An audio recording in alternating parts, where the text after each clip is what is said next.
네. 네, 중일 설명을 시작하겠습니다. 중일 팀장 송지혜입니다. 6월이 다가오고 있는데요. 어제가 딱 중일 수업을 오후에 마지막 수업으로 마치고 왔는데요. 다행히 저는 3년 내내 일요일 마지막 수업이 저희 주말이 거의 이제 마지막 수업이고 월화가 쉬는 날이니까요. 그 마지막 수업이 힐링되는 수업이라고 생각이 들이 적극적이고 이제 열심히 하는 아이들이고 또 결과도 따라오고 하는 아이들로 구성된 반이 다들 그렇지만 그렇게 제게 배당이 됐는데요. 1학년 아이들이 하는 얘기를 이제 쉬는 시간에 좀 듣고 있으니까요. '아 이제 5 월이구나. 6 월이구나.' 하는 생각이 들더라고요.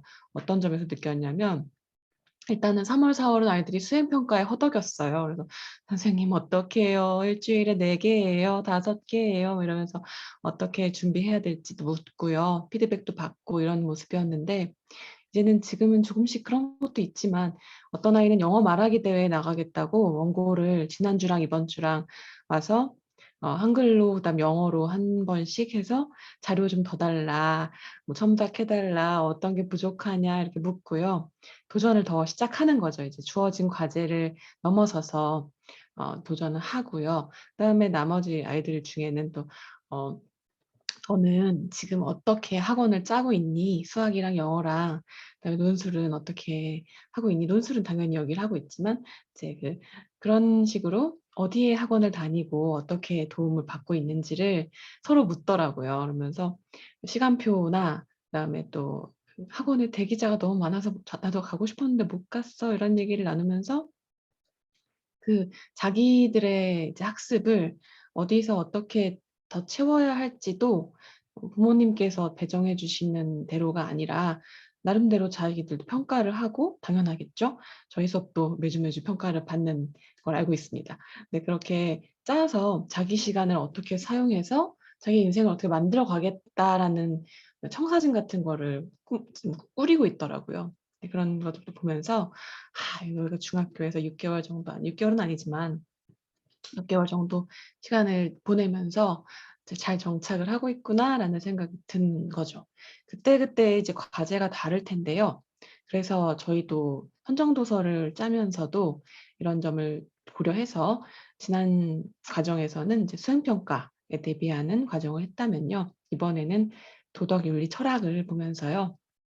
이번에 진행하는 과정을 맞춰가고 있고요. 다음 과정은 이제 그 통합사회에 대한 과정입니다.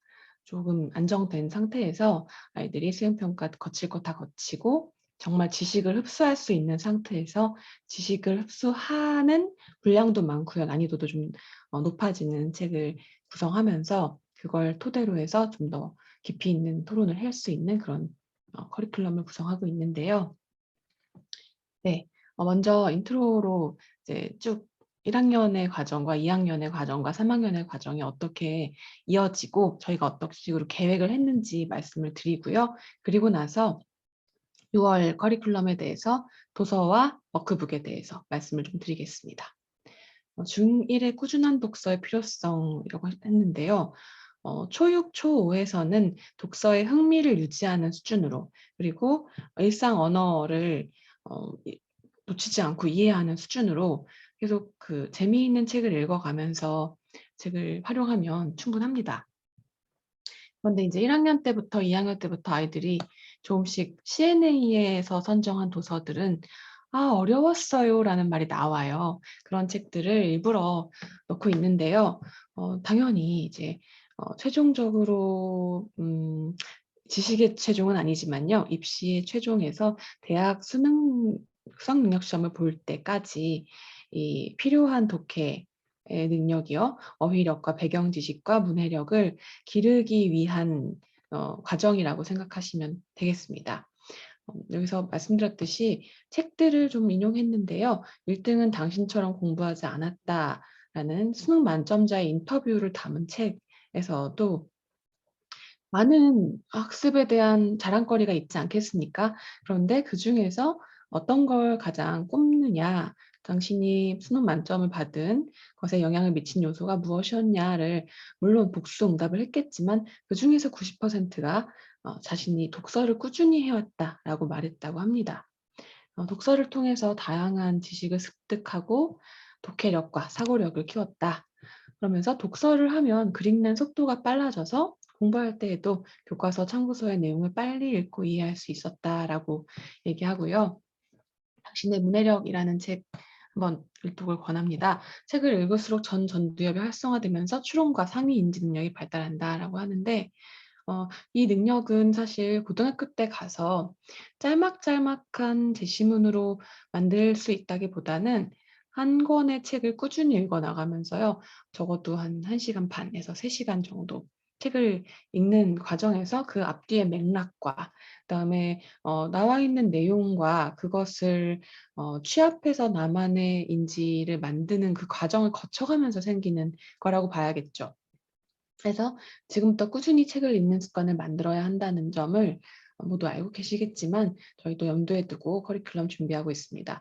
특히 영상 정보에 익숙하고 카드 뉴스에 익숙하고 이런 아이들이 독서라는 책이라는 텍스트를 읽어보는 활동을 할 기회가 필요하다고 봅니다. 이건 긴 여정인데요. 그 긴 여정에서 CNA가 어떤 계획을 하고 있는지 말씀드립니다. 일단 아이들이 편독이라고 할 수도 있겠는데 역사 분야를 좋아하는 아이들은 역사를, 문학만 좋아하는 아이들은 문학을, 판타지나 장르도 있죠. 내가 장르도 그리고요. 없고 네. 미치겠다. 소리 들립니다. 네, 감사합니다. 죄송합니다. 도서 선정에서 그 편독에 해당하는 독서를 하지 않도록 좀 골고루 읽어 나가는 게 필요한데 그게 자발적으로 되지 않는 게 사실이에요. 저희 조카도 그렇고 아이들이 책을 제가 잘 골라서요. 알고 있는 책들을 잘 골라서 초등학교 4학년에 맞게끔 이걸 읽으면 좋겠다 하면서 같이 읽자라고 얘기하면서 같이 읽자고 좀 유도를 해도 자기가 마음에 들지 않으면 잘 읽지를 않던데 이제 서점에 데려가면 좋아하는 책들을 고르는데 여기서부터 여기까지 다 읽었어요 하면서 시리즈로 추리소설 같은 거를 고르고 하는 거죠. 그래서 그렇구나 하면서 어린이날 때 책을 사주긴 했는데 이때 이게 계속 쌓여서 중학생까지도 편독이 이루어진다면 어떤 취약한 분야가 생겨날 수 있겠죠. 생소하고 어려운 분야에서요. 수능 제시문들도 다양한 분야에서 출제가 되는데 한 분야, 두 분야에 취약하다. 이건 굉장히 아쉬운 부분이죠. 그래서 그런 부분을 사실 양서 그러면서도 가독성을 고려해서 채워 넣을 수 있게끔 이제 커리큘럼을 짜고 있습니다.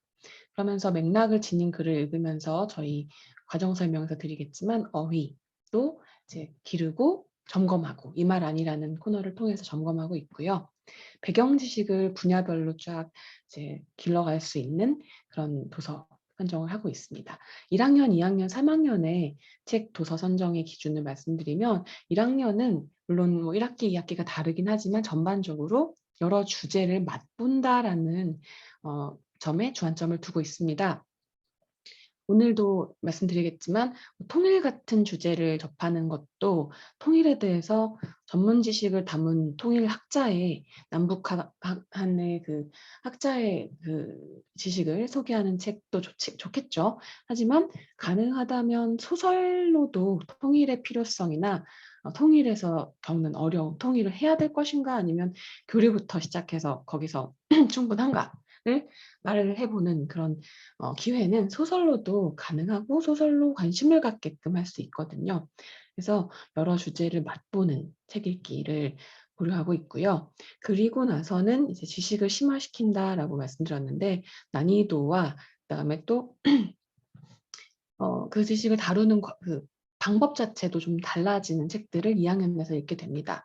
그래서 읽고 나서 다른 책을 활용해서 그 지식을 내 걸로 만드는 과정, 또 그다음에 어려운 텍스트를 읽고 그 텍스트의 어휘 자체를 소화하는 과정 이런 것들은 1학년, 2학기부터 2학년까지 이루어지게 되고요.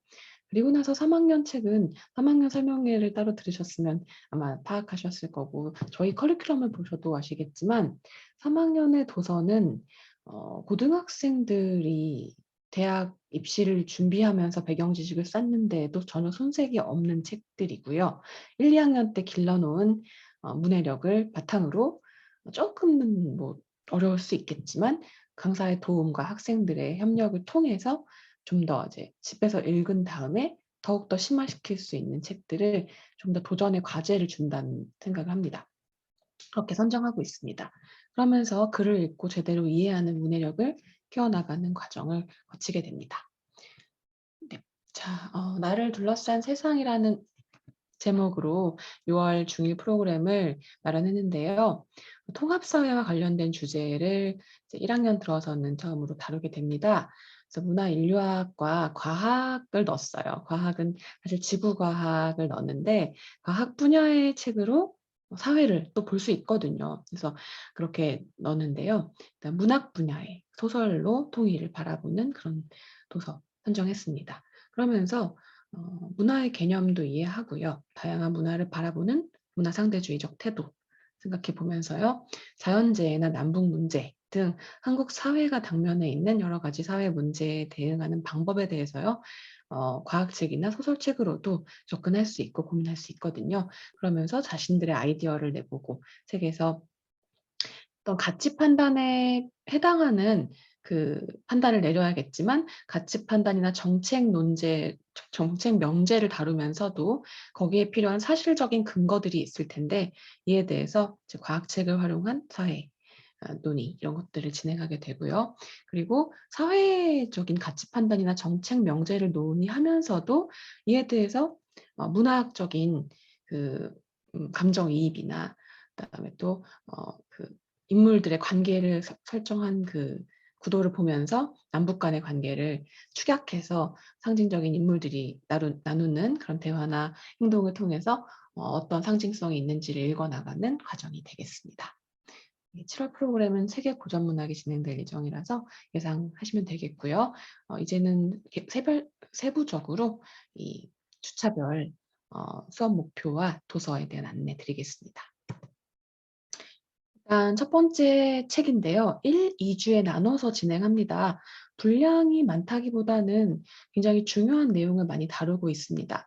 이걸 준비하면서 대표이사님께서는 그 문화인류학이나 그 사회문화를 가지고는 주제를 나눈다면 한 학기 내내 진행을 할 수도 있다라고 말씀하셨고 사실 맞습니다. 세계 그 여러 가지 문화에 대한 논의를 다른 책에서도 사실 사회문화 관련된 논의를 경제학적으로 그리고 법이나 제도적으로 펼쳐 놓은 그런 논의가 진행되는 거잖아요. 그래서 문화에 대해서는 그 중요도 때문에 2주에 걸쳐서 진행하고요. 결과적으로 좀 읽기 부담이 줄어들면서 꼼꼼하게 책을 읽는 과정, 그 효과 누릴 수 있을 것 같습니다. 문화인류학의 다양한 사례를 먼저 책을 통해서 재미있는 이야기처럼 접하게 되는데요. 그리고 나서 끝이 아니라 여기서 이제 독후 활동과 C&A 수업의 장점이 발휘가 되는 것 같습니다. 읽고 나서가 시작인데 이제 워크북을 통해서 적절한 질문을 던지고요. 그걸 통해 읽은 정보를 조직해서 내 것으로 만들면서 주어지는 질문에 대한 사고를 하는 훈련을 하게 되죠. 그때 가장 이 책에서 중요하게 제가 생각했던 건 귀납적인 추론입니다.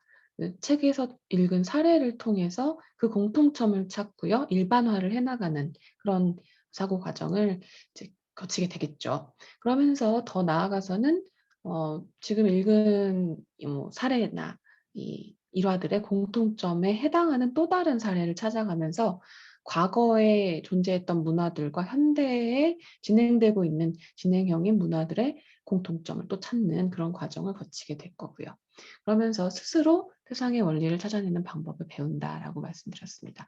이런 목표를 주안점으로 두고 워크북을 작성했습니다. 그래서 죄송합니다만 주차를 좀 뛰어넘으면서 말씀드리겠습니다. 1주차와 2주차의 도서와 그다음 워크북의 학습 목표 말씀드릴 텐데요. 어느 외계인의 인류학 보고서 주의하실 게 이 저기 뭐 이 과정은 모르겠지만 사계절 출판사에서 이 인류학 보고서의 인류 문화 이야기를 출간한 다음에 저희 학원에서 채택을 했고 몇 년 진행을 했었는데 갑자기 아이들이 책을 똑같은 표지인데 다른 책을 가져오는 일이 있었어요. 똑같은 표지로 그 저자는 다르고 이제 경제편을 따로 만들었습니다, 출판사에서. 이거는 주의하시라고 말씀드립니다. 어느 해나 지금 한 3 년째 어느 외계인의 인류학 보고서 경제편을 가져와서 "이걸 읽었고 이걸 준비했다. 이거랑 워크북이랑 안 맞아서 너무 당황했다."라는 말이 한 반에 한 명씩 전체 주차에 1-2 명씩 나옵니다. 그래서 항상 사전에도 말씀을 드리는데 인류 문화 이야기해서 문화 인류학을 다룬 책을 읽어야 되고요. 그 책을 가지고 2 주간 진행을 하게 됩니다. 1 주차에서는 어떤 수업 목표를 다루고 있냐면요. 이게 다 워크북에 나오는 질문들을 뽑아 놓은 것이고요. 문화와 문화 아닌 것을 비교해서 이제 구분하기 이런 것들을 하게 되고요. 문화의 정의, 개념 이런 것들을 알게 되겠죠. 다른 문화를 받아들여서 더 풍부한 문화를 만드는 사례에는 어떤 것이 있으며 더해서는 우리가 다른 문화를 새로운 문화를 접할 때 어떠한 태도를 가져야 하는가를 물어보면서 문화 상대주의적인 태도가 어떤 것인지, 왜 그것이 필요한지에 대해서 알아봅니다. 그러면서 문화적 의례가 인간의 실제 사고와 행동, 전체 사회에 미치는 영향을 살펴보면서 성인식을 소재로 이런 그 질문을 던져보고요. 그러면서 문화상대주의를 토론으로 만들었습니다. 개고기, 식용을 법으로 금지해야 할까? 과거의 문화와 현대의 문화가 개고기가 고기로 먹게 된 것은 다른 학년 책에도 나오고 마빈 해리스의 연구에서도 이제 접했지만 우리나라에서는 농경 사회여서 어 동물성 단백질을 구할 수 있는 통로가 거의 없었기 때문이고 유럽은 그렇지 않아서 양고기나 소고기를 많이 먹을 수 있었기 때문에 개고기를 먹을 필요가 없었다. 이런 차이가 있었죠. 근데 그 차이를 지금 현대는 개고기 식용이 필요한가를 따져본다면 그 차이를 감안하더라도 이에 대해 다른 논의가 이루어질 수 있기 때문에 문화 상대주의와 문화의 변화, 어 사회의 변화 이런 것들을 모두 아울러서 토론으로 재미있게 진행해 볼 생각입니다. 그리고 인간의 존엄성을 존중하지 않는 문화까지 수용해야 할까에 대해서 마무리로 논술을 작성합니다. 그래서 문화를 보는 거대한 시각, 그러니까 즉 문화 상대주의 아니면 문화 제국주의나 사대주의 이런 것들을 접해보고 나서 이에 대한 사례를 통해서 결론과 한계점, 문화 상대주의의 필요성과 그 한계점 이런 것들을 짚어보는 주차가 될 거고요. 2 주차 설명드리겠습니다.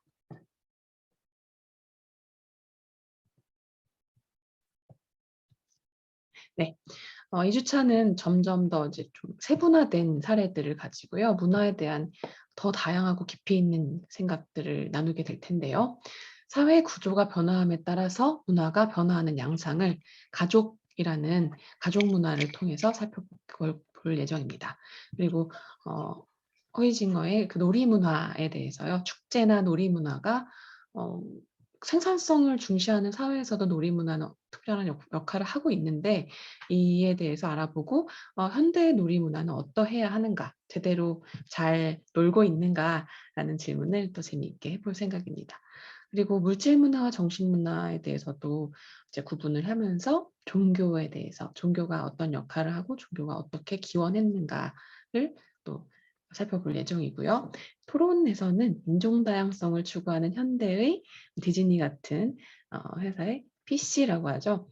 그 정치적 올바름을 추구하는 인종 다양성을 추구하는 캐스팅에 대해서 그 긍정적인 면도 살펴봐야겠지만 또 이에 대한 반발이 있다면 반발의 이유, 토대 이런 것도 살펴볼 예정입니다. 그래서 문화에 대해서 다양한 얘기를 좀 펼쳐가는 게 2 주차의 수업이 될 예정이고요. 좀 돌아가서 죄송합니다. 3-4 주차에 그 수업 목표와 그다음에 세부적인 내용 설명드리겠습니다. 통합 교과를 통해서 문제 해결력을 기르는 과정까지를 통합교과적인 그 과정을 통해서 문제 해결력을 기르는 목표를 설정해서 진행할 예정이고요. 지진과 화산 좀 아는 10대, 이게 오타가 아닙니다. 책 제목이 좀 아는 10대 시리즈, 요즘 이렇게 2, 3년간 많이 출간되고 있는데요. 도서가 난이도 면에서도 그렇고 깊이도 그렇고 괜찮은 책들이 많습니다. 그래서 지진과 화산 좀 아는 10대와 통일한국 제1고등학교라는 책 2권을 3, 4주에 진행할 예정이고요. 말씀드렸듯이 사회과 도서가 아니지만 지구과학에 대한 과학적 사실을 토대로 재난재해라는 그 문제에 대응하는 정책을 구상해보고 과학적인 사실을 토대로 가치 판단이나 결정을 내려보고 하는 그런 과정을 구성했습니다. 또 문학 작품을 통해서 사회를 엿보고 남북 교류의 필요성과 방법에 대해서 고민해 봅니다. 지구가 어떤 과정을 통해 형성되었을까? 정말 도판이 굉장히 잘 되어 있는 책이에요. 그래서 교과서에서 나오는 도서가 아니라 내용보다 학습 내용을 더 좀 재미있게 눈으로 확인하면서 접해볼 수 있는 책이고요. 지구의 내부에 대해서도, 그리고 또 당연히 여긴 안 썼지만 화산 폭발의 이 과정, 이런 것들, 원인, 이런 것들도 다루고 있고요. 네, 그러면서 지열발전소와 같은 인위적 요소가 지진 발생에 어떤 영향을 미칠까를 과학적인 원리를 얘기해 보고요. 그다음에 어떤 현상이 뒤따를까, 이것도 마찬가지로 사실적인 원리를 얘기해 보면서 나중에는 이제 어떤 대응을 해야 할까, 개인은 국가는 어떤 대비가 필요할까, 또 마지막으로는 우리나라가 사실 지진의 피해를 안 겪는 건 아니지만 옆나라 일본처럼 환태평양 이 구조 내에서의 이런 피해를 직접적으로 빈번하게 받고 있진 않은데, 그렇다면 내진 설계 등급을 어떤 수준까지 해야 될까 같은 판단도 같이 내려보게 됩니다. 그다음에 6월 4주차의 통일한국 제1고등학교에서는 다양한 남북한의 차이나 갈등 요소들을 다루게 되는데, 통일을 해야 할까라는 주제로 통일 과정을 진행하지 않은 지도 꽤 된 것 같습니다. 학원에서 도서가 통일을 해야 할까에 대한 그 논의를 당연히 담고 있고 그런 논의를 해야겠지만, 통일을 어떻게 보면 정해진 전제로 두고 생각하기보다는 이 점을 이제 2학년, 3학년에서는 어떻게 생각하느냐, 사회에 대한 총체적인 지식과 생각을 가진 상태에서 논의를 해야 될 문제고요. 통일한국제일고등학교는 특이한 점이 수업에서도 그렇게 잡았는데, 세터민을 포함한 또 남북 교류를 해나가야 하는 상황을 전제로 할 때 세터민을 포함한 모든 이 남북한의 사람들이 교류를 시작한다면 어떤 점이 가장 어렵고 해결해야 될 문제인가를 아는 것부터 수업의 목표로 두고 있습니다. 그래서 언어적인 차이, 그다음에 남한과 북한의 사고 방식이나 서로에 대한 인식, 그리고 탈북자들의 어려움, 그리고 소통과 교류를 시작할 때에 가장 먼저 해결하거나 신경 써야 하는 문제, 경제적 격차를 줄여가야 하는 것이 이상적이라면 뭐 교류를 한다 해도 마찬가지겠죠. 통일이 아니라도요. 그런다면 어떤 방법을 지원 내지는 아니면 경제 제재를 풀어준다거나 하는 그런 어떤 해결책을 낼 수 있을까? 물론 남한만의 결정으로 진행되는 점은 전혀 아니겠지만요.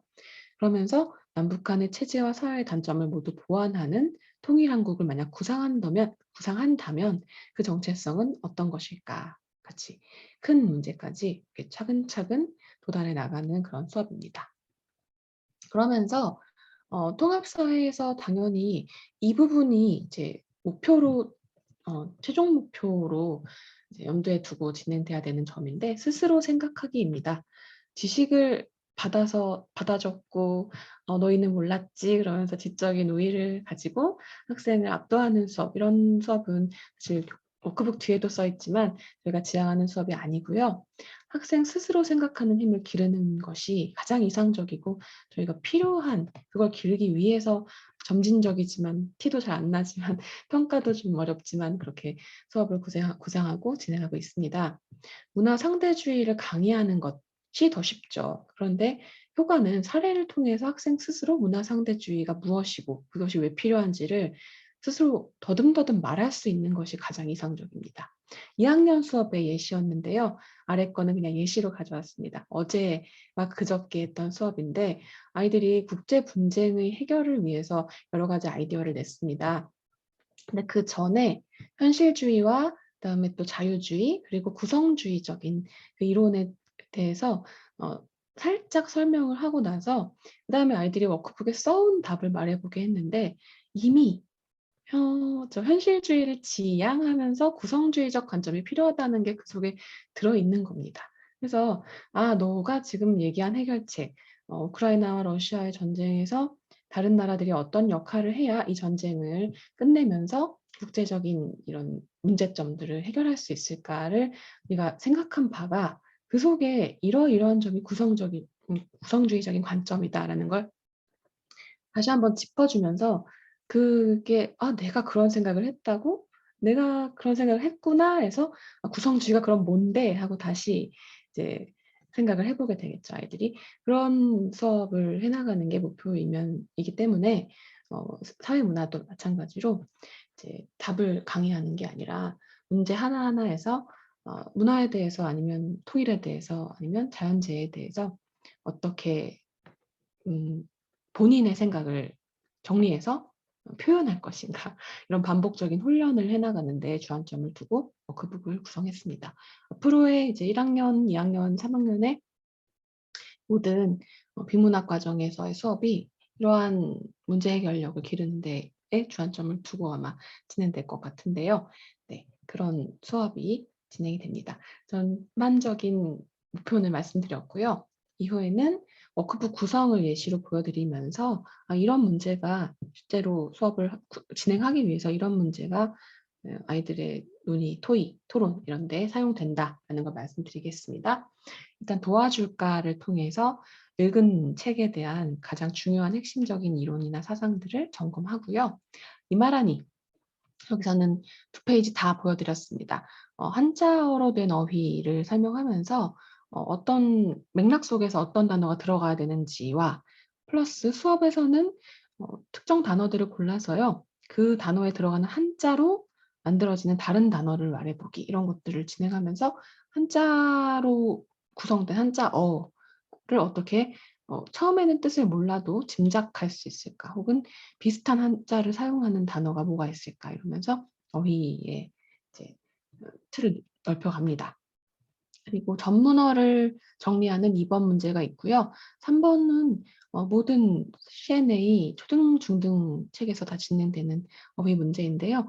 한 주에 5개씩의 사자성어를 정리하면서 한자성어를 정리하면서 한자성어는 고등학교 내신 문제에도 가르치지 않은 것들도 상식으로 그냥 전제를 까시고 출제를 하시더라고요. 상식이라고 생각하고 출제를 하는데 그런 것들을 채워나가는 과정이 쭉 계속 이루어지고 있습니다. 다음 말씀드리면 잘 읽었니는 여러 페이지인데 한 페이지만 가지고 왔습니다. 책의 내용을 세부적으로 읽었는지 확인할 수 있는 질문들을 냈고요. 이건 아이들이 미리 당연히 풀어와서 얼마나 책을 꼼꼼하게 읽었는지 이건 읽고 나서 다시 한번 문제를 풀면서 그 부분을 다시 확인해야 돼요.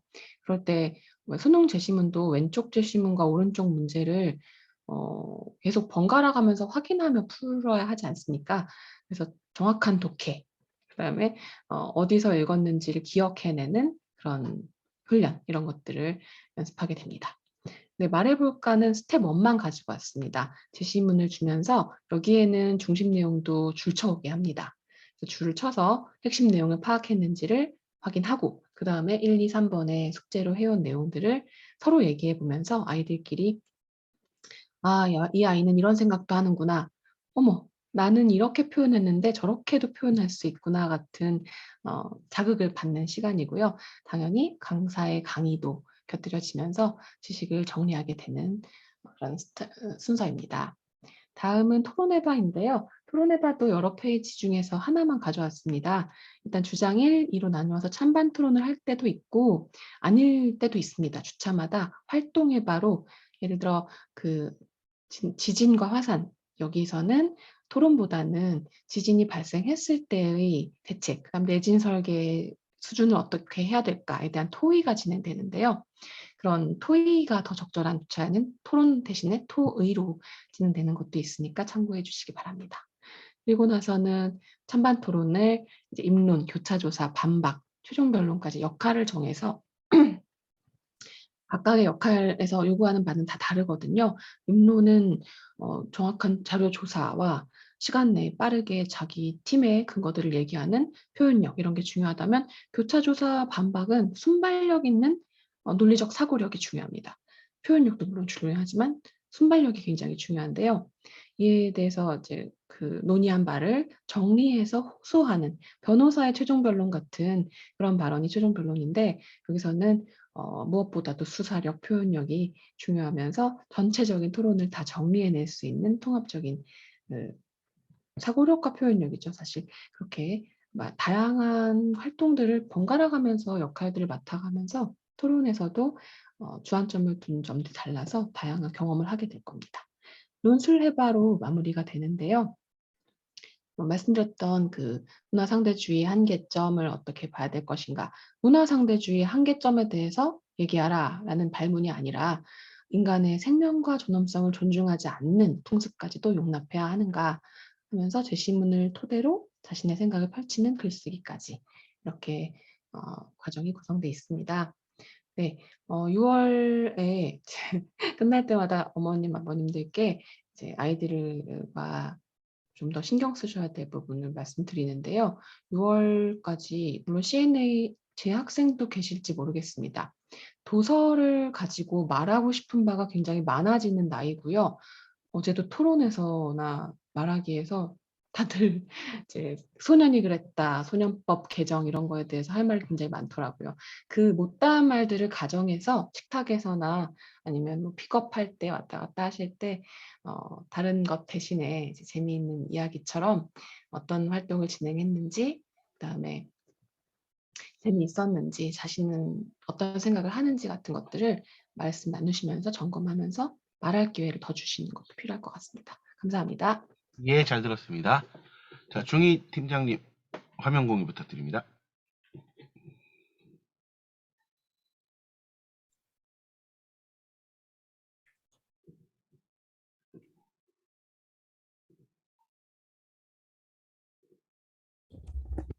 예, 화면 잘 보이십니까? 예, 잘 보입니다. 네, 설명 시작하겠습니다. 안녕하십니까? 저는 CNA 논술 중위 팀장 박창명이고요. 이제 5월 설명에 시작해서 이제 앞부분에서 독서의 중요성이라든가 이런 부분에 대해서 송지혜 팀장님께서 말씀 잘 해주셨고, 저는 이제 그 부분 이어받아서 저희 중2 커리큘럼에서 이제 6월 세계문학의 어떤 도서 선정 취지와 워크북 구성에 대해서 말씀드리고, 특히 이제 뒷부분에 이제 워크북 샘플이랑 좀 같이 해서 저희가 이제 워크북 구성을 어떤 요구사항을 좀 수용해서 반영해서 만드는가, 그리고 그 워크북을 통해서 저희가 이루고자 하는 학습 목표와 수업 방식에 대해서 좀 집중적으로 말씀드리도록 하겠습니다. 저희 6월 워크북은 제목은 이제 세상을 바라보는 창 문학이라고 하고요. 이제 세계 고전 문학에 대해서 수업을 하게 됩니다. 학습 목표는 크게 두 가지로 이제 문학 독서를 통해서 학생들이 살아보지 못했던 다양한 삶의 모습을 이제 독서를 통해서 간접 체험하면서 이제 지식과 세계관의 폭을 확대하고, 그리고 이제 주제별로 이제 보면은 뭐 삶, 인간의 주체성, 어떤 예술의 가치, 죽음에 대한 수용과 극복, 이런 추상적 가치에 대해서 학생들의 좀 이해의 깊이를 심화시키는 것을 목적으로 하고 있습니다. 이미 저희가 4월에 이제 현대 청소년 소설을 한번 하고, 이제 5월에서 사회학 쪽을 보고 6월에 다시 세계 고전문학으로 넘어오게 되는데요. 이제 4월 같은 경우는 학생들이 이제 소설 읽기에 좀 쉽게 접근을 할 수 있도록 최근 한 5년 사이에 청소년 문학상 수상작들을 좀 위주로 저희가 선별을 했었고, 이제 사춘기 청소년들이 살아가면서 본격적으로 가지게 되는 어떤 문제 의식들, 예컨대 뭐 친구와의 관계라든가 미래 학교에 대한 진학이라든가 가까운 가족의 죽음이라든가 이런 부분에 대해서 좀 이제 학생들이 접할 수 있는 현실의 다양한 소재를 가지고 좀 좀 학생들이 이제 쉽게 독서에 접근할 수 있도록 유도를 했다면은 이제 6월 세계 고전 문학은 이제 학생들이 어느 정도 이 독서에 대한 경험 누적을 통해서 좀 더 깊이 있는 책을 읽을 수 있도록 유도를 하게 됩니다. 그래서 세계 고전 문학이라고 하면 굉장히 여러 가지 종류의 책들이 있지만 저희가 이제 수준별 난이도를 고려해서 동서양의 좀 다양한 작품들을 선정하려고 했고요.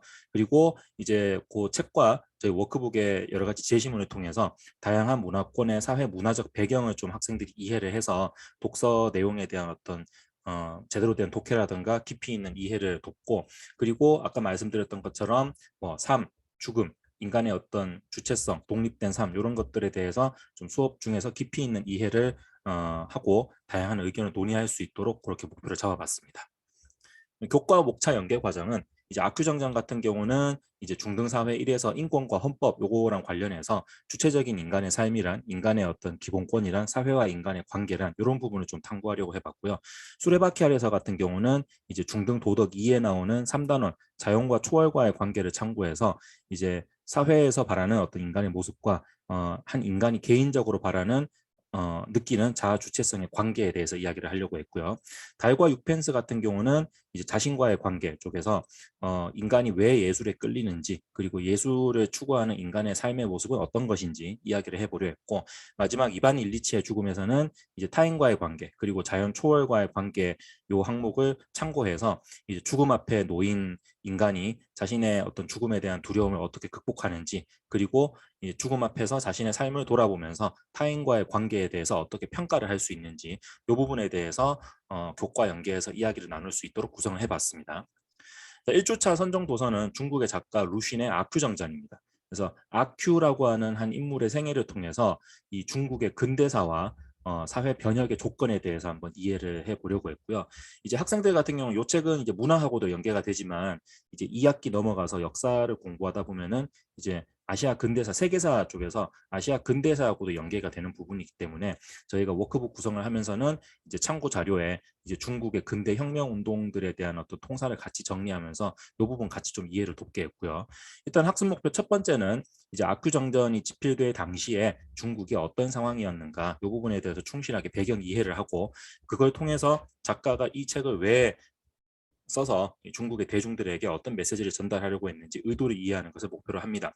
그리고 이 아큐라는 인물의 살아가는 모습을 묘사한 그 부분에 대해서 같이 이야기를 하면서 이 아큐가 이제 중국 민중을 대표하는 어떤 상징성을 가지고 있는데 그 사람의 어떤 언행에 어떤 문제점을 우리가 이야기할 수 있는가, 그리고 결말에서 이제 아큐가 공개 총살 처형을 당하게 되는데 그 아큐가 자신의 인생을 행복하게 살아가지 못하고 결국에는 이런 비극적인 비극적으로 인생을 마감하게 되는 서사 구조가 어떤 의미를 가지고 있는지 학생들과 함께 토의를 해보게 됩니다. 그리고 마지막으로 수업 내용을 정리해서 이 작가 루쉰의 입장에서 아큐의 죽음이 어떤 의미를 가지고 있고 이 이야기를 통해서 독자들에게 어떤 메시지를 전달하려고 하는지 수업 내용을 총정리해서 작가의 입장에서 이 선정 도서를 해부하는 칼럼을 쓰는 것을 목적으로 합니다. 자, 2주차는 헤르만 헤세의 수레바퀴 아래서라는 책이고요. 이 책은 저희가 한 4, 5년 전부터 계속 같이 수업을 해오고 있는데 학생들에게 굉장히 호응도가 높은 책입니다.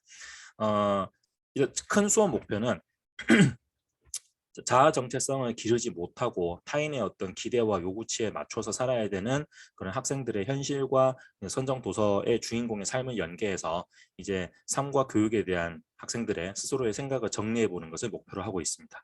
그래서 이 작품 같은 경우도 이 주인공이 이제 자기가 어떻게 살아야 될지 명확한 목표가 없는데 다만 이제 집에서 아버지의 기대라든가 선생님들의 기대치에 맞춰서 가게 되는, 진학을 하게 되고 친구를 사귀게 되고 이런 모습이 있는데 이제 이 부분은 이제 학생들이 자신의 어떤 진로 적성에 대해서 명확하게 어떤 비전을 만들지 못하고 주변 어른들이나 사회에서 원하는 방식을 강요받게 되는 그런 현실과 연계해서 이야기할 수 있는지 먼저 그 부분 학생들 의견 한번 들어보고요. 그다음에 그 내용을 바탕으로 해서 이 제목 수레바퀴라는 그 제목의 워딩이 가지고 있는 상징적 의미를 한번 이해해보고, 그래서 그런 쫓기는 인생을 벗어나서 자신이 진정 원하는 삶을 살기 위해서는 어떤 바람직한 삶의 태도를 가져야 할지 한번 생각해보는 시간을 갖습니다. 그리고 이 책 같은 경우도 주인공 한스가 그 강요받는 인생에서 벗어나서 어떻게 자신의 삶을 살아보려고 여러 가지 노력을 하는데 결국에는 한스가 죽게 되면서 이야기가 끝나죠. 그래서 요 소설 내용에서 마지막에 한스가 시체로 발견되는 그 결말이 이제 어떤 사회적 의미를 가지고 있는지 한번 파악을 해보고요. 마지막으로 수업 내용을 총정리해서 학생들로 하여금 이제 우리나라 학교 교육의 문제점을 당사자 입장에서 한번 비판해보고, 이제 문제점에 대해서 비판만 하기보다는 그 비판을 바탕으로 바람직한 대안을 한번 이야기해보는 것도 의의가 있기 때문에 그 학생들이 비판한 문제점을 개선할 수 있는 현실적인 어떤 대안을 논술해 보도록 하는 것을 목표로 하고 있습니다. 3주차에서는 이제 서머셋 몬의 달과 육펜스를 함께 공부를 하게 됩니다. 예술가, 화가의 생애를 다룬 문학 작품을 같이 읽으면서 인간이 왜 예술에 끌리게 되는지, 그리고 예술을 추구하는 인간의 어떤 삶의 방식이 일반적인 사람들의 삶의 방식과 달라야 하는지, 만약에 다른 점이 있다면 우리가 그것을 어디까지 이해해 줄 수 있을지, 그런 어떤 뭐 관용성이라든가 이런 부분에 대해서 함께 이해해 보는 것을 목적으로 하고 있습니다. 첫 번째는 이제 작품의 어떤 배경과 관련해서 이 주인공의 모델이었던 이제 실존했던 화가 폴 고갱의 삶과 작품 세계를 한번 이해해보고 그런 낭만주의 예술에 대한 자신의 감상을 한번 구체적으로 말해보는 시간을 가지고요. 그다음에 두 번째는 이 제목에 드러나는 상징적 키워드 달과 육펜스라는 그 단어가 소설의 내용과 관련해서 어떤 상징적 의미를 가지고 있는지 한번 이해해보는 시간을 가지고요. 그리고 요거는 뭐 현대 예술 쪽에서도 계속 이제 제기되고 있는 문제인데, 이제 순수 예술과 어떤 실용성 내지는 경제성 사이의 딜레마에 대해서 학생들의 의견을 한번 나눠보는 시간을 갖습니다. 그리고 세 번째로는 등장인물이 예술에 대해서 가지고 있는 생각. 예컨대 주인공 스트링랜드 같은 경우에는 뭐 자신이 생각하는 예술을 추구할 수 있다면은 어떤 인간 사회에서 우리가 잘 살기 위해서 지켜야 할 어떤 윤리적 규칙이라든가 사회성이라든가 이런 부분에 대해 가치를 굉장히 좀 아무렇지 않게 생각하는 그런 인물인데, 그런 인물이 가지고 있는 예술관이라든가 사회관을 우리가 어디까지 허용할 수 있을 것인가, 뭐 이런 부분에 대해서 좀 비판적으로 접근해서 한번 생각해보는 시간을 가지고요. 그래서 마지막으로 수업 내용을 총정리해서 예술가와 인간에게 모두 가치 있는 삶이란 어떤 삶인가, 이런 부분에 대해서 자신의 생각을 정리해보는 시간을 갖습니다. 마지막으로 4주차에는 톨스토이의 이반 일리치의 죽음에 대해서 읽고 이야기를 나눠보는 시간을 갖습니다. 한 인간이 자신의 죽음 앞에서 인생을 성찰하고 죽음을 수용하는 그런 내면 서사의 전개를 이해하면서 삶과 죽음의 가치에 대해서 의견을 듣는 시간을 갖습니다. 첫 번째는 이 작품의 어떤 배경 지식과 관련해서 이제 톨스토이가 살아있을 때 어떤 제정 러시아의 상황과 이제 작가의 어떤 개인적인 생애를 통해서 이 톨스토이가 삶과 죽음 그리고 인간의 구원에 대해서 굉장히 천착하게 되는 그런 작가의 어떤 사상 그리고 작품 세계의 형성 요인을 이해해보는 시간을 가지고요. 두 번째는 이제 작품의 한 전반부에서 계속 지속적으로 나오는 이야기, 이반 일리치가 자신의 죽음에 대해서 받아들이지 못하고 분노, 좌절 등과 같은 극단적인 감정을 보여주는 그런 이야기를 통해서 인간이 왜 죽음에 대해서 두려워하고 그 죽음을 받아들이지 못하게 되는지 그런 정서에 대해서 분석해보는 시간을 갖습니다. 그리고 세 번째는 작품 후반부 이제 이반 일리치가 자신을 굉장히 물질적으로 대하는 속물적인 인간관계를 떠나서 진심으로 소통할 수 있는 대상을 만나고 그를 통해서 인간에 대한 연민의 감정을 되찾고 구원을 얻는 그 과정을 통해서 아까 앞부분에서 이제 죽음을 거부하고 두려워하는 정서였다면 뒷부분에서는 그 죽음을 수용하고 죽음 앞에서 인간이 겸허해지고 내면의 공포를 극복하는 그 정서의 흐름을 한번 이해해보는 시간을 가지고요. 마지막으로는 이 수업 내용을 총정리해서 우리 인간에게 있어서 과연 좋은 죽음이라는 것은 무엇인가, 이 부분에 대한 자신의 생각을 한번 이야기를 해보고 이걸 바탕으로 자신의 삶을 되돌아보면 유언장을 같이 한번 써보면서 자기 인생을 한번 되돌아보는 시간을 가지는 것을 목표로 하고 있습니다. 자, 그 다음은 아까 말씀드렸던 대로 저희 선정도서와 워크북의 구성 방식 그리고 그 워크북 구성을 통해서 저희가 얻으려는 학습 목표에 대해서 좀 말씀을 드릴 텐데요. 크게 이제 4파트로 나눠서 말씀을 드릴 수 있겠습니다. 첫 번째 파트는 이제 이 말 아니라고 이제 어휘에 대해서 공부를 하는 시간인데요. 이 어머님들께서 부모님들께서 상담을 하게 되면 가장 많이 나오는 이야기이기도 합니다. 저희 학원의 학생들을 보내는 주 목표 중에 하나시기도 하고요. 문제의식도 많이 가지고 계시고요. 강사인 저도 사실은 수업을 하면서 이런 부분에 대해서 거의 매주 이제 문제의식이 갱신되고 있는데, 이제 어제 같은 경우는 제가 수업을 하다가 이제 그 학생들과 이야기를 나누는데 등장인물의 기구한 삶에 대해서 한번 이야기를 해보자라는 그 대목이 있었어요. 근데 학생이 이제 질문을 하면서 이 기구한 삶이라는 게 자기는 무슨 의미인지 잘 이해를 못하겠다. 삶을 기괴하게 살았다는 거냐? 뭐 이런 식으로 질문을 합니다. 그래서 기구라는 그 단어에 대해서 설명을 한번 해주니까 학생이 또 대답을 하는 거를 아니 그러면은 그냥 힘들게 살았다, 열심히 살았다, 내지는 이제 뭐 구어체로 쓰자면은 좀 빡세게 살았다 이런 식으로 쉽게 쓰면 되는데 왜 이런 어휘를 굳이 쓰려고 하는지 그런 부분에 대해서 참 자기는 잘 이해가 안 간다 이렇게 좀 이야기를 하더라고요. 그래서 어, 학생들이 어떤 어휘를 받아들이는 그 관점이라든가 실제 생활에서 얼마나 공식 언어를 사용하는지 그런 빈도의 문제라든가 이런 부분에 대해서 저희도 항상 문제의식을 느끼고 있기 때문에 이런 부분을 한번 되짚어보는 시간을 가지려고 합니다. 그래서 일단 저희가 분석한 학생들의 어휘력 문제의 패턴은 크게 한 두 가지 정도가 있습니다. 첫 번째는 기본적으로 학생이 어휘에 대해서 가지고 있는 풀이 절대적으로 부족하다. 특히 한자어를 중심으로 하는 뭐 주요 개념어를 미숙지하고 있는 경우가 많고요. 두 번째는 뭐 꼭 저희 학원이 아니더라도 국어 학원이라든가 학교 수업이라든가 다른 뭐 교과활동 학습지를 통해서 어휘를 배우기는 하지만은 그게 이제 배우는 그 순간에만 이제 머릿속에 들어가는 거지 이제 책 덮고 바깥에 나가서 자기 일상생활에서 친구들이랑 혹은 부모님과 의사소통을 하게 되면은 그 배웠던 단어들을 문장에서 잘 거의 활용을 하지 않죠. 이제 학생들이 이제 SNS에서 어떤 대화를 나누는지 한번 점검을 해보시면은 부모님도 그걸 아실 수 있을 겁니다. 그래서 머릿속에 세이브는 되어 있는데 자기가 필요할 때 적재적소에서 로딩을 하지 못하는 그런 응용력 부족의 문제가 좀 생기게 되죠. 그래서 저희가 이제 이만희 학습 목표는 이제 선정 도서에 나오는 여러 가지 개념어들 중에서 학생들의 좀 수준을 고려해서 이 정도 단어는 필수적으로 좀 의미를 알고 자유자재로 쓸 수 있어야 되겠다라는 개념어들을 선정을 해서요. 그리고 그 단어의 뜻을 정확히 이해하고 예문 쓰기와 발표를 꼭 하게 해서 그걸 문장으로 풀어 쓸 수 있는 응용력을 갖추는 것을 목표로 하고 있습니다. 그리고 이제 수업 내용과 관련된 한자성어를 좀 같이 공부를 하면서 학생들이 특히 이제 한자성어를 쓰고 이해하는 능력도 세대별로 굉장히 차이가 많이 나는 그 기술인데 그래서 이제 다양한 상황에서 쓸 수 있는 한자성어를 학생들이 좀 이해를 하고 그 부분을 좀 잘 활용해서 뭐 수업 내 발표나 글쓰기를 할 수 있도록 좀 지도를 하고 있고요. 그래서 문제 유형은 오른쪽에 보시면 나오는 것처럼 크게 세 가지입니다. 저희 강사들이 논의를 해서 선정 도서 내에서 적정 수준 어휘를 선정한 다음에 그 부분에 대해서 일단 예시문에 맞춰가지고 단어를 찾아서 삽입하는 그런 문제를 푸는데 단순히 요거를 문제 풀고 정답을 맞춰보는 데서 끝이지 않고 학생들한테 그 단어를 가지고 새로운 예문을 한번 써보도록 합니다. 그러면 이렇게 예문을 쓰게 만드는 이유는 아까 말씀드린 것처럼 문장으로 응용해보는 경험을 쌓기 위해서인데요. 이렇게 되면 또 학생들이 조금 요령이 쌓인 친구들은 어떻게 오냐면은 굉장히 문장을 이제 단순하게 쓰게 되죠. 주어 서술로만 딱 들어가는 식으로. 그래서 지금 여기 1번 문제에서는 예시로 뭐 규방이라는 단어가 나오는데 이거를 학생들이 예문을 쓰게 되면은 나는 규방에 들어갔다. 뭐 이런 식으로 굉장히 심플하게 쓰고 그런데 그런 학생들이 또 이제 그 사람의 관점은 어쨌든 뭐 쓰라는 건 다 채워오지 않았느냐 이런 식으로 이제 좀 뭉개고 넘어가려고 하는 부분이 있죠.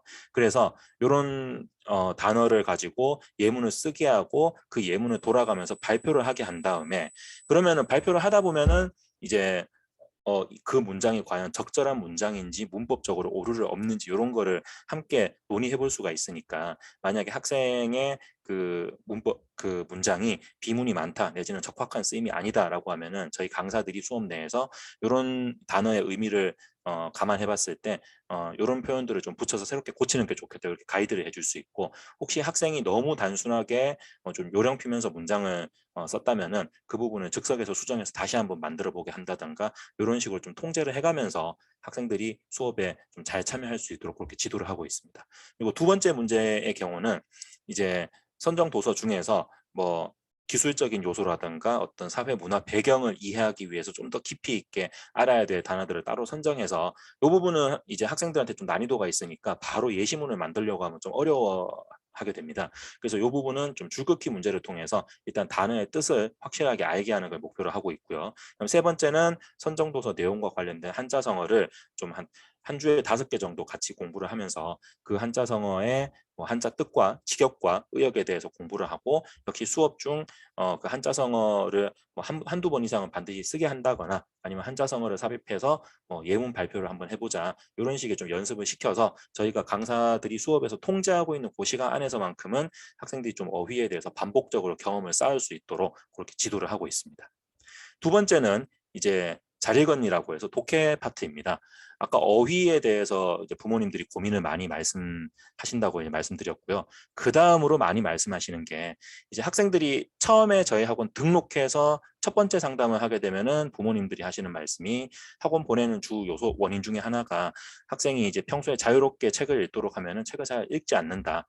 그러니까 절대적인 독서의 경험이 부족하자, 이렇게 되는 거고, 한 5, 6개월쯤 지나서 뭐 그러면 그 사이에 한 2회, 3회 정도 다시 이제 상담을 드리게 되는데, 학원에 와서 좀 시간이 지나고 나서 상담을 하게 되면은 이제 부모님들이 말씀하시는 게 좀 달라져요. 어떻게 달라지냐면은, 책을 일단은 읽는데 이제 부모님들께서 이 선정 도서와 워크북의 문제 수준을 봤을 때 이거를 읽고 생각하고 문제 해결을 하는데 걸리는 시간이, 이거는 뭐 1시간, 2시간으로 끝나서 되는 게 아니라 뭐 한 4-5시간 정도 걸릴 것 같다. 뭐 책을 한 번만 읽고 끝나는 것도 아니고 뭐 2번, 3번 다시 한번 읽어보던가, 아니면 책을 읽고 나서 관련 자료를 찾아본다던가, 뭐 이런 식으로 좀 충분한 시간을 가지고 품을 들여서 독서를 하고 숙제를 해야 되는데, 어떤 학생들은 책을 뭐 30분 만에 훌훌훌훌 보고 나서는 다 읽었다, 이렇게 이야기하는 경우가 있다는 거죠. 그런데 또 학생들이 요 나이 때쯤 되면은 본격적으로 사춘기도 들어가고, 부모님들이 이제 가정 내에서 어떤 뭐 숙제 정도라든가 독서 여부에 대해서 점검을 하시려고 하면은 학생들 입장에서는 또 그거를 좀 과도한 통제로 받아들이려는 부분이 있고, 그러다 보니까 가정 내에서 그런 독서 지도, 학습 지도에 대해서 좀 어려움을 표하시는 분들이 많습니다. 그래서 책을 제대로 읽는지 좀 점검을 했으면 좋겠다, 이렇게 의견을 주시는 분들이 많아서, 저희가 요 자리건니 같은 경우는 학생들이 단순히 책을 읽었다 끝 하고 도장 깨기식 독서가 아니라 좀 오랫동안 장기 기억력에 두고 담아갈 수 있게끔 꼼꼼하게 정독 여부를 확인하는 그런 좀 문제를 제출하려고 하고 있고요. 그래서 일단 학습 목표는 이제 비문학의 경우에는 선정 도서에 나오는 그 서사를 이해하기 위해서 필수적으로 알아야 할 주요 개념어에 대해서 다시 한번 재점검하면서 확실하게 이야기 그 수준을 맞춰서 이야기를 이해하고 있는가. 그리고 문학의 경우에는 기승전결 서사 전 과정에 대해서 꼼꼼하게 단계를 한번 짚어보고, 뭐 등장인물의 특성 내지는 뭐 집단, 이런 부분에 대해서 분류를 한번 시켜봄으로써 학생들이 숙제할 때 필요한 부분에 대해서 발췌독을 한다든가, 아니면은 의무감으로 책을 대충 읽는다든가, 이런 부분을 좀 넘어서 좀 처음부터 끝까지 꼼꼼하게 정독을 할 수 있도록 유도를 하는 걸 목표로 하고 있습니다. 그리고 이제 어휘와 정독 여부에 대해서 점검이 끝나면은 본격적으로 학생들이 좀 의견을 끌어내는 부분이 요 말해볼까 부분이고요. 그래서 요 말해볼까 부분에서는 크게 저희가 한 3파트 정도를 할애를 하고 있고, 그래서 일단은 선정도서 내용 중에서 저희가 함께 이야기를 해볼 만한 그 주제를 3가지 정도를 선정해서, 선정도서 안에 있는 내용만 가지고 제시문을 만들게 되면은 또 학생들이 이 선정도서와 관련된 다양한 어떤 배경 지식이라든가 교양이 좀 부족한 경우도 있어서 이해를 잘 못하는 경우가 있습니다. 그래서 선정도서 내용의 핵심적인 부분, 그리고 그 핵심적인 내용과 관련된 외부 연계 주제문을 좀 가지고 와서 학생들의 좀 배경을 좀 쌓게 하고, 그 다음에 요거를 좀 요약 정리를 시킴으로써 이제 비문학 독해에 필요한 이제 문단별 주요 내용 파악하는 능력, 그리고 이제 문단별 내용이 어떻게 이어지는지 연계 구성에 대해서 정리할 수 있는 능력을 좀 키우도록 하는 걸 목표로 하고 있어요. 그래서 문제가 보통 한 파트에 문제가 2개에서 3개 정도가 들어가게 되는데, 보통 저희가 첫 번째 문제 구성은 제시문에 있는 내용에 대해서 요약 정리를 하는 것을 목표로 하고 있습니다. 그래서 여기 예시 문제도 보시면은 1번 문제가 제시문 가나를 참고해서 중국의 근대화 운동이 실패한 이유가 무엇인지 정리해보자. 그래서 요 아큐정전 요 워크북인데요.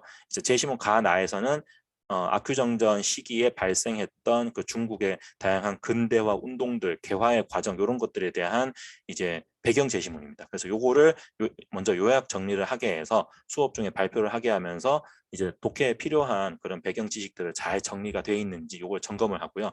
그 다음에 그런 충실한 요약 정리를 바탕으로 후반부 문제에서 좀 다양한 문제 유형에 대해서 학생들의 비판적인 생각을 좀 끌어내게끔 하는 것을 목표로 하고 있습니다. 그래서 여기 예시의 2번 문제도 이제 먼저 그 당시 중국의 사회 문화적 배경에 대해서 잘 정리를 했다면은 2번 문제는 제시문 다와라는 여기에는 지금 수록이 되어 있지 않지만 아큐 정전에서 보여주는 아큐와 다른 등장인물들의 어떤 언행에 대해서 발췌한 항목입니다. 그래서 그 사회 문화 배경과 등장인물들의 언행을 바탕으로 해가지고 그 중국 하층민들이 어떤 모습을 보여주고 있고 그걸 독자의 관점에서 어떻게 비판적으로 수용할 수 있을 것인지 학생들의 의견을 좀 들어보는 시간을 갖습니다. 역시 이 부분 같은 경우도 단순히 학생들의 의견 들어보고 오케이 숙제한 거 확인했다 끝하고 넘어가는 게 아니라 이제 강사가 왜냐하면 학생들 입장에서는 또 어떤 학생들은 이제 책을 검사해 보면 굉장히 세세한 부분까지 열심히 쓰는데 그거를 이제 발표해 보자 그러면은 굉장히 그걸 좀 어색해하는 친구들이 있어요. 그래서 이제 저희 입장에서는 제일 안타까운 친구가 숙제해 오는 거 보면 굉장히 성실하고 수업 참여할 때 집중도도 높은데 이제 발표만 시키려고 하면은 애들이 이제 자기 의견 열심히 주장한 걸 가지고 적극적으로 자기 의견을 끌어내야 되는데 이제 강사의 눈치를 보면서 어떻게 하면 정답을 잘 말해서 인정받을 수 있을까 이렇게 생각하는 친구들이 좀 있습니다. 그래서 그런 친구들은 수업할 때 나중에 책 검사할 때도 보면은 자기가 엄청나게 열심히 준비를 해온 거를 이제 강사가 이야기하는 거랑 조금만 다르다 키워드 하나만 다르다 싶으면 싹 지우개로 다 지워버리고 저희가 이야기하는 부분을 토시 하나 안 틀리고 그대로 적어서 가려고 하는 약간 좀 그런 기계적인 수용 모습을 보이는데 그래서 요걸 단순히 이제 답 확인해서 끝나는 게 아니라 강사가 학생들한테 계속 지속적으로 질문을 던지고 때때로는 저희가 반대자의 입장에서 좀 비판하는 이야기를 던져보기도 하고 혹은 학생들한테 자신의 어떤 직간접적인 경험이랑 관련해서 사례를 한번 제시해보자 혹은 이 말해볼까에서 다루고 있는 주제의식에 대해서 현대의 어떤 시사적인 부분을 가지고 와서 연계해서 어떻게 한번 분석을 해볼 수 있을까 이런 식으로 학생들이랑 계속 좀 소통을 하려고 해요. 그래서 이 부분이 단순히 학생들이 이제 요약 정리해서 독해력만 증진시키는 그 부분이 아니라 그것과 관련해서 책에서 다루고 있는 그 주제에 대한 생각을 자유롭게 좀 이야기를 해보면서 학생들한테 좀 독서의 즐거움과 소통의 즐거움을 좀 깨우치게 하려고 합니다. 아, 책을 읽으니까 책에 있는 내용 가지고 밖에 나가서 이렇게 적극적으로 즐겁게 이야기를 할 수 있구나. 책이라는 게 단순히 그냥 시켜서 읽은 다음에 머릿속에다가 그냥 읽었다라는 기억만 쌓아놓는 게 아니라 이 책에 나오는 이야기를 가지고 이렇게 깊이 있는 이야기를 재밌게 할 수 있구나라고 학생들이 본 체감을 좀 하게 하는 걸 목표로 하고 있습니다. 그리고 이제 학생들 워크북 정리하는 걸 저희가 좀 이제 검토를 하면서 이 친구 같은 경우는 굉장히 본인 숙제도 그렇고 요 색깔 볼펜으로 쓴 거 같은 경우는 이제 수업 중 강사의 가이드에 맞춰서 보충 필기를 하게 된 건데요. 2번 같은 경우는 이게 표 해석하는 문제인데 학생이 이 문제를 조금 잘 못 읽어서 좀 엉뚱한 답은 논점 일탈이 된 답을 적은 게 있어서 그 부분에 대해서는 지우고 이제 수업 중에서 이제 학생과 요 그래프에 대해서 분석을 하면서 이제 새롭게 고친 답을 다시 한번 정리를 하게 했습니다.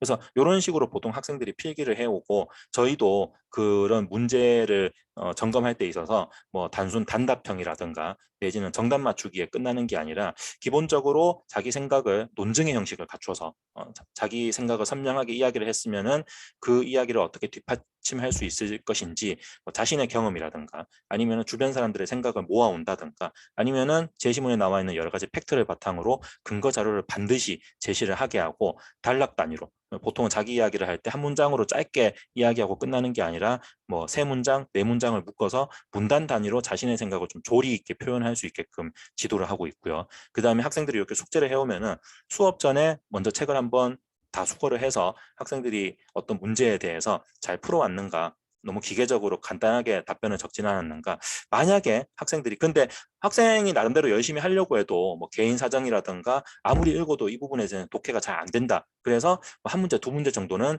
자기가 못 풀어왔다 이렇게 이야기하는 경우도 있어요. 그래서 그런 부분을 먼저 사전에 검사를 해서 어떤 학생이 어떤 부분에서 어려워하는가 요거를 캐치한 다음에 그거에 맞춰서 좀 학생들에게 더 깊이 있는 이해가 필요한 부분에서는 상세하게 설명을 해주고 그리고 수업이 끝나는 그 시점에서 다시 한번 워크북 필기 부분에 대해서 검사를 하면서 이제 학생들이 필요로 하는 지식이라든가 미처 생각하지 못했던 부분들을 잘 정리해서 담아갈 수 있는지 그렇게 보통 점검을 하게 됩니다. 그러면서 학생들의 어떤 재밌게 수업 잘 참여한 것처럼 그 부분이 이제 제대로 잘 정리가 돼서 학생들이 잘 기억을 할 수 있을지 어떤 수업 참여도라든가 성실성에 대해서도 지속적으로 점검을 하고 있습니다. 이렇게 수업에서 할 수 있는 이야기를 다 하고 나서는 마지막으로 정리하는 그 시점에서 토론, 글쓰기를 하게 되는데요.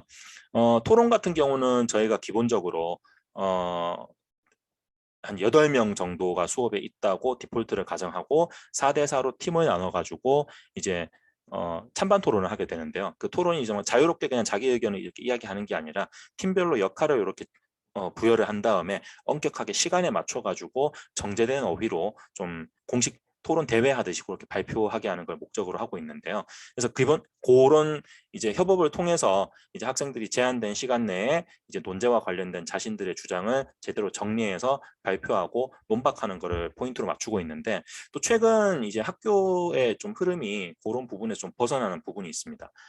단순히 이제 찬반 토론에 대해서 주장하는 말이나 글만 이렇게 쓰는 게 아니라 좀 다양한 형식의 말하기, 글쓰기. 예컨대 뭐 발표 같은 경우도 뭐 단순히 토론 대회 한번 하고 끝 이게 아니라 뭐 앞에 나와서 프레젠테이션을 한다든가 아니면은 뭐 팀별로 즉석에서 연극을 만들어 보게 한다든가 이런 식으로 좀 다양한 형식의 글쓰기 말하기를 통해서 학생들의 자기 의견 표현하는 능력을 좀 점검을 하려고 해요. 그래서 저희도 기본적으로 토론 같은 경우는 찬반 토론을 중심으로 그리고 글쓰기 같은 경우는 이제 책에 있는 논제와 관련해서 주장하는 논증하는 글쓰기를 이제 기본으로 하되 그런 변화를 좀 받아들여서 이제 책의 주제라든가 소재와 관련해서 좀 다양한 글쓰기 말하기를 하게끔 좀 경험을 쌓는 걸 바탕으로 하고 있습니다. 그래서 여기 토론해봐 예시 같은 경우도 달과 육펜스 같은 경우는 인간에게 어떤 삶이 더 가치 있는가에 대해서 나눠서 토론하는 거고 이제 이반 일리치의 죽음에 대해서는 이제 선정도서의 주인공의 죽음 수용 과정과 요거 연계해가지고 여러 가지 좀 상황을 이렇게 제시를 해주면서 각 사례 상황에 대한 학생들의 생각을 짧게 정리해서 자유롭게 좀 나누면서 학생들이 자기가 해보지 못했던 다른 경험이라든가 다른 사람과의 생각이라든가 이런 부분들을 좀 자유롭게 원탁 토의하듯이 이렇게 구성을 한 문제가 있고요.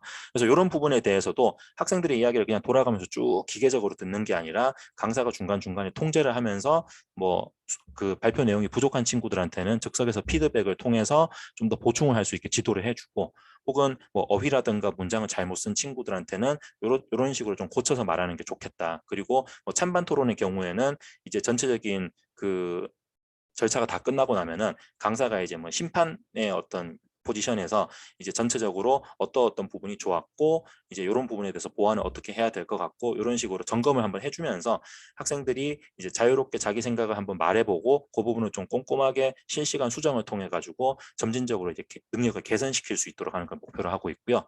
이제 글쓰기 같은 경우도 이제 아까 말씀드렸다시피 가장 기본적인 거는 주어진 논제의 요구 조건에 잘 맞춰서 자기 생각을 선명하게 논증하는 것을 목표로 하고 있고요. 그 다음에 요 경우에는 이제 뭐 1주차 아큐정전 같은 경우는 작가의 입장을 대입해서 이제 아큐 처형 사건에 대한 신문 칼럼을 한번 써보자. 그 다음에 이반 일리치의 죽음 같은 경우는 자신의 삶을 되돌아보는 유언장을 한번 써보자. 이렇게 특히 이제 문학 같은 경우는 이런 식으로 다시 한번 써보기, 다양한 형식으로 써보기 이런 식으로 글쓰기를 하게 되면은 이제 자기가 읽었던 도서의 내용을 정리해서 머릿속에서 좀 깊이 있는 사고 활동을 할 수 있기 때문에 이렇게 좀 다양한 글쓰기를 하게 되고요. 그리고 이런 글쓰기에 대해서 강사가 학생과 1대1 대면 첨삭을 통해서 맞춤법이라든가 어휘의 쓰임부터 문장의 구성 그리고 논리 전개의 어떤 적합성 뭐 이런 부분에 대해서 총체적으로 개선 지도를 하면서 그리고 만약에 필요하다 싶은 경우는 부모님들과 미리 이제 협의를 한 다음에 학생한테 이제 다시 쓰기를 한번 하게 한다든가 아니면은 만약에 학생이 좀 시간이 너무 부족해가지고 학원 내에서 다시 쓰기가 좀 안 될 것 같다. 그러면은 이제 수업 첨삭 중에 지적했던 부분에 대해서 집에 가서 다시 한번 써오게 해서 그 다음 주에 다시 한번 첨삭을 해주고 이런 식으로 계속 좀 변증법적인 개선을 통해서 학생들이 글쓰기 한 번에 바로 드라마틱하게 뭐 어떤 수준이 상승하기는 좀 힘들겠지만은 계속 지속적으로 글쓰기 경험을 하면서 자기 패턴에 어떤 문제가 있는지 돌아보게 만들고 그거를 조금씩 고쳐가면서 장기적으로 봤을 때는 다른 친구들에 비해서 자기 생각을 좀 더 선명하게 이야기할 수 있고 제대로 된 근거를 들어서 체계적으로 전달할 수 있게 그런 능력을 종합적으로 증진시키는 것을 목표로 하고 있습니다. 자, 여기까지 저희 6월 도서 발표회였고요. 긴 시간 들어주셔서 감사합니다.